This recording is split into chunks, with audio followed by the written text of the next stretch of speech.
think that regardless of how motivated you are, how disciplined you are, your why is always going to be the thing that determines if you actually succeed and you actually stick the course, right? The reason I say this is because I'll take me for example, right?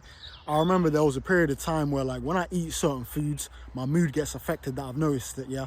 So when I would eliminate certain foods, I noticed that my mood would get better. When I eat those foods again, I would get brain fog, right? So for me, it's like bread, rice, and sweets. Basically, a lot of carbs, a lot of sugars. When I eat those, I kind of struggle a bit more mentally. I don't know, I'm just not in a good headspace yet. Whereas when I take them out, I'm doing a lot better, right? There have been times in my life I've tried to remove those things more from a fitness aspect where I'm like, okay, people online say that those things are bad for you, so I'm not going to eat them. So maybe for a couple of weeks I'll try and do that, then I'll fall off and I'll start binging again, right? So then I feel worse than I even would before, right? So I remember I kind of had no reason for me to do it. It was kind of just like out of fitness. I shouldn't be eating this stuff. Let me cut it down. So I would do it, but then I would end up starting it again, right? Whereas now, where I noticed that, okay, when I cut those things out, mentally I'm in a way sharper mood now. Once I actually clocked that, I was like, yo, hold on, let me actually try to do this for a sustained period of time. So for about 7 weeks, I've not been eating rice, bread, and sweets pretty much. So I've cut out a lot of sugar, a lot of carbs. I've cut those out. I still eat potatoes here and there, right? But I've cut all those out.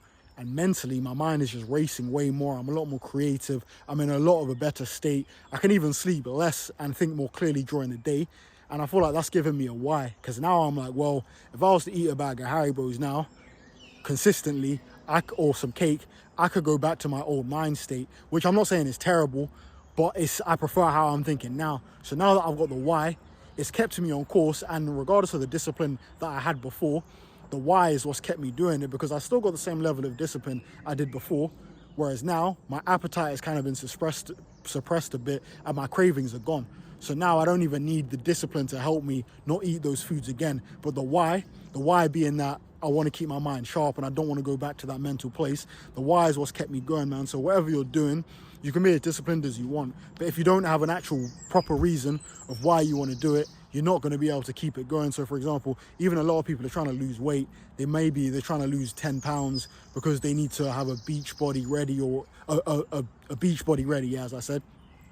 Whereas once the summer's gone, they go back to their old phases. Whereas if you want to make lifestyle changes and you've got an actual reason, it's going to be easier to keep that long term, you know what I mean, man? So the why is always going to be more important than the motivation or the discipline.